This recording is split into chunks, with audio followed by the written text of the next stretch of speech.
हो रहा है कि इसके कारण हमारी सीटें कम होगी, उसके कारण अटैक हो रहा है। अच्छा, पार्टी के भीतर भी अगर मैं लखनऊ की बात करूं, वहां पर मतदान से ठीक पहले एक नारा चला, मोदी को जिताना है, राजनाथ को हराना है। और ये नारा बहुत जबरदस्त तरीके से चला, खास करके उन इलाकों में जहां पर लोग मानते हैं कि आपका वोट थोड़ा सा कन्वर्ट होता हुआ दिखाई दे रहा था, जहां आप लोग सोच रहे थे कि मोदी जी के नाम पर मोदी जी को वोट दे दें। तो क्या राजनाथ जी को हराना एक राजनीति हो सकती है? क्या ये पार्टी के भीतर इस तरह की सोच है? देखो, कोई उचक्केगिरी करते हैं और ये कोई हमारे पार्टी के लोगों ने किया, ऐसा थोड़ी है जी। यहाँ कोई ना कोई चुनाव में देखो, कोई ना कोई कुछ संतुष्ट रहते हैं, कुछ असंतुष्ट रहते हैं जी। और वो अपने अपने हिसाब से झूठे पत्र निकालता है, कोई झूठे एसएमएस भेज देता है। अब this is a part and parcel of the politics, ये चलते ही रहता है। ये कोई भाजपा के कार्यकर्ताओं ने किया नहीं है। कोई राजनाथ जी के लिए मैं जाके आया लखनऊ में जी। और राजनाथ जी अटल जी की विरासत को लेकर खड़े हैं और मुझे लगता है वो अच्छे मार्जिन से वहां से जीतेंगे।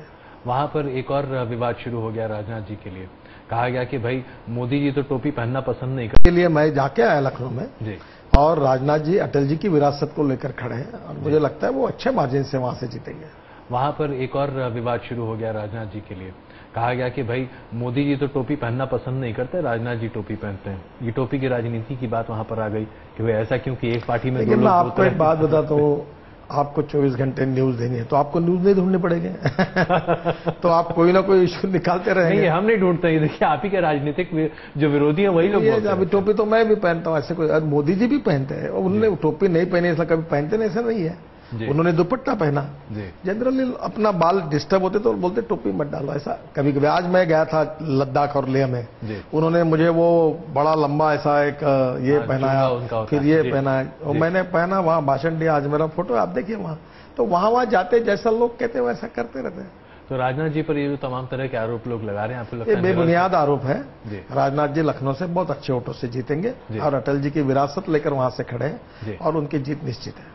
अच्छा, अगर हम आपकी कुछ एलाइज की बात कर लें, क्योंकि वक्त हमारे पास कम है, अगर मान लीजिए कि ऐसी स्थिति उत्पन्न होती है कि आप 200 सवा 200 के आसपास आकर टिक जाते हैं, तो उसके बाद आपको 51 सीटें चाहिए होंगी अपने साथियों की, कौन कौन लोग आपके साथ आ सकते हैं? देखो, पहली बात तो ऐसी है कि आज की वर्तमान एनडीए और हम मिलकर हम पूर्ण मेजोरिटी में जाएंगे, ये मेरा दृढ़ विश्वास है और इसलिए आज हमको उन बातों का विचार करने की आवश्यकता नहीं है, ऐसा मुझे ईमानदारी से लगता है। अगर मान लीजिए ऐसी, मैं एक प्रस्तावित काल्पनिक परिस्थिति आपके सामने रखा हूं, इसलिए क्योंकि मैं जानता हूं कि आप चीजों को स्विंग करने में माहिर हैं ऐसी स्थिति जब आएगी तो आपसे सवाल लेंगे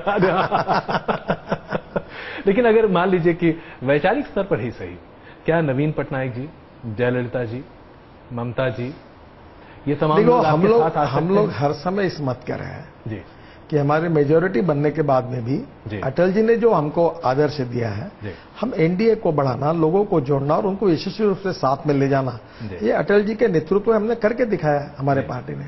और इसलिए लोग जो भी जुड़ना चाहते हैं, हमको जरूरत रहे नहीं रहे तो भी हम लोग उनको जोड़ते आगे गए हैं, यही हमारा इतिहास है। अब इसमें एक बड़ा सवाल आता है मायावती जी के बारे में।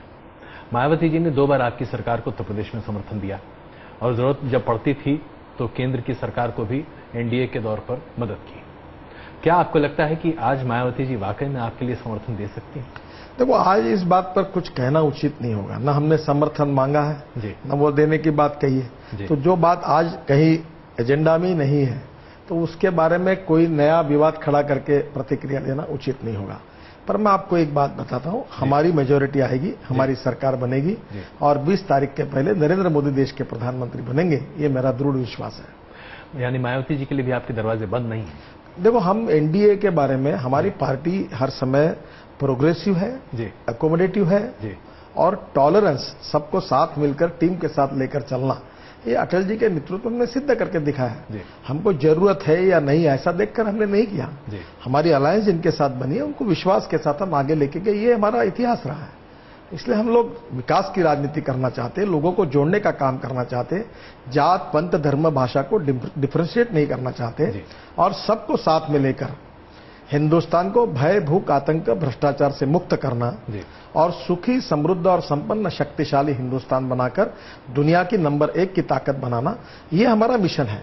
और ये करते समय जो जो पार्टियां हमको सहयोग करेगी सबको सम्मानपूर्वक साथ में लेकर जाना। और हम पॉलिटिकल अनटचेबिलिटी पर विश्वास नहीं रखते हैं। सबको साथ में लेकर चलते हैं। देखो दोनों दो पार्टियां हैं, अगर दोनों में वैचारिक मतभिन्नता इसलिए तो दोनों अलग है जी, बिल्कुल। अच्छा, इसलिए तो मैं ये कहता हूं कि अलग अलग विषय पर कुछ मतों पर, कुछ विषय पर तो एक मत हो सकता है। जिस पर एक मत होगा उसमें हम साथ जाएंगे, जिसमें नहीं होगा उसमें अलग रहेंगे।